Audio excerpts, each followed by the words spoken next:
اور میری بیٹیوں، ماہ ذوالقعدہ وہ مہینہ ہے جس میں پردے کا حکم نازل ہوا ہے۔ حکم، قرآن میں جو احکامات نازل ہوئے ہیں وہ کیوں نازل ہوئے؟ کہ ہمیں ان کے مطابق زندگی کو گزارنا ہے۔ جن کاموں کے کرنے کا حکم دیا گیا ان کاموں کو بغیر کسی حیل و حجت کے کرنا ہے، مان کے چلنا ہے، اور جن کاموں سے روکا گیا ہے ان کاموں سے بالکل رک جانا ہے۔ تو پردہ بالکل اسی طرح فرض ہے جیسے نماز فرض ہے۔ بالکل اسی طرح پردے کو بھی نہیں چھوڑ سکتے جس طرح نماز کو نہیں چھوڑ سکتے۔ تو اس میں شرعی غیر شرعی نہیں پوچھنا چاہیے کہ ہم شرعی پردہ کر لیں، شرعی پردہ مشکل تو نہیں ہے۔ تو پردہ پردہ ہوتا ہے، اس میں شرعی غیر شرعی نہیں ہوتا۔ کوئی نماز کو پوچھتا ہے کہ شرعی نماز پڑھ لیں، کوئی پوچھتا ہے شرعی روزہ رکھ لیں، کیا ہوتا ہے شرعی روزہ، شرعی نماز کیا ہے؟ اسی طرح شرعی پردہ کچھ نہیں ہوتا، پردہ پردہ ہوتا ہے۔ بس اللہ کا حکم ہے پردہ کرنا ہے تو بس کرنا ہے، بات ختم ہو گئی۔ تو ماہ ذوالقعدہ 4 ہجری میں پردے کا حکم نازل ہوا تھا۔ 4 ہجری میں پردے کا حکم نازل ہوا تھا۔ یاد رکھیے اسلام جو ہے نا حیا، شرم، عفت، عصمت، غیرت، حمیت والا دین ہے، اور اسی اسلام نے انسانیت کو بہت اونچا مقام دیا ہے، بہت اونچا۔ انسان اور حیوان میں جو امتیازی فرق ہے نا وہ اسلام کے احکامات پڑھنے سے واضح ہو جاتا ہے۔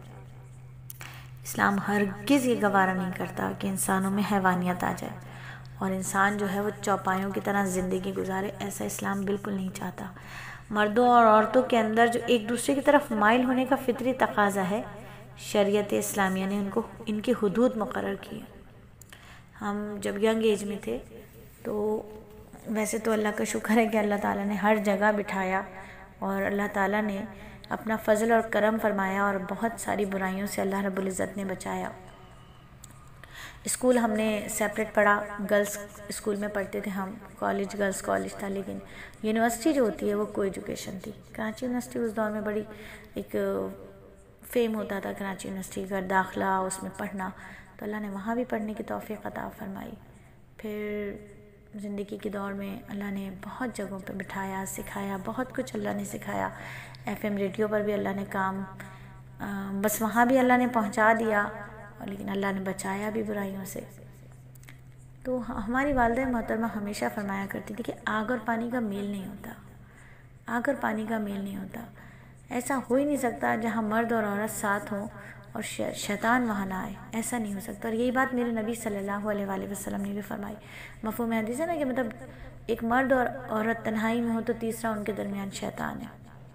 اب تو خیر دور ایسا ہے کہ تنہائیاں جو ہیں وہ محفلوں کے اندر بھی ہیں، لوگوں کے رش میں بھی لوگ تنہا بیٹھے ہوئے ہیں، خاموشی سے اپنا موبائل اٹھایا ہوا ہے۔ ہر شخص 10-20 لوگ بھی بیٹھے ہو نا تو ہر شخص تنہا ہے، اپنے موبائل کے ساتھ ہے۔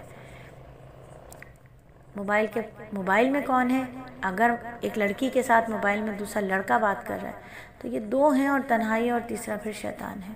تو بہت ہی خطرناک ہے، بہت ہی خطرناک ہے لڑکا اور لڑکی ساتھ ہوں، اور جیسا کہ اسلام نے حد مقرر فرمائی ہے تو اس حد کو ضرور اس حد کے اندر رہنا ہے، اور وہ حد کہتی ہے کہ کہیں بھی مخلوط نہیں ہونا چاہیے، کہیں بھی مخلوط نہیں ہونا چاہیے۔ حقوق نفس اور حظوظ نفس سب کا خیال رکھا جائے، لیکن انسان کو شریعت نے شتر بے مہار نہیں چھوڑا ہے۔ ایسا نہیں چھوڑا کہ جو چاہے وہ تم کھا لو، جو چاہے تم پہن لو، جیسے چاہے تم سو جاؤ، جیسے چاہے تم چل لو۔ ایسا شتر بے مہار شریعت نے انسان کو نہیں چھوڑا ہے۔ جہاں چاہے تم نظر ڈھال لو، ایسا ہے ہی نہیں۔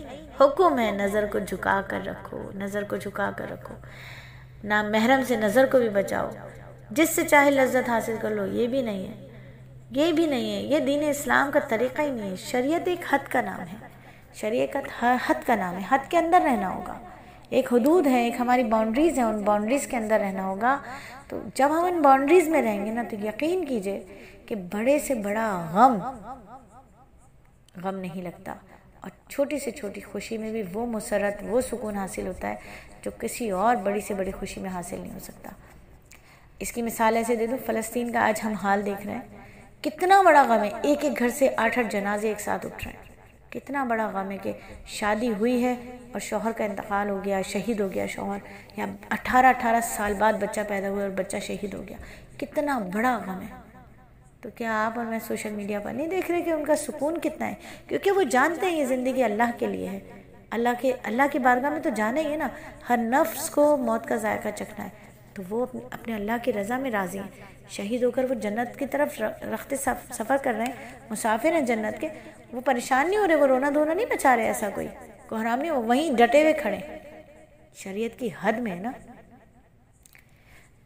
عید آئی، خوشیاں سیلیبریٹ کی انہوں نے، چھوٹی سی خوشی تھی عید، حالانکہ ان کے سب مر چکے تھے، لیکن خوشی تھی عید، وہ سب خوش ہو رہے تھے، آنسو بھری آنکھوں سے خوش ہو رہے تھے۔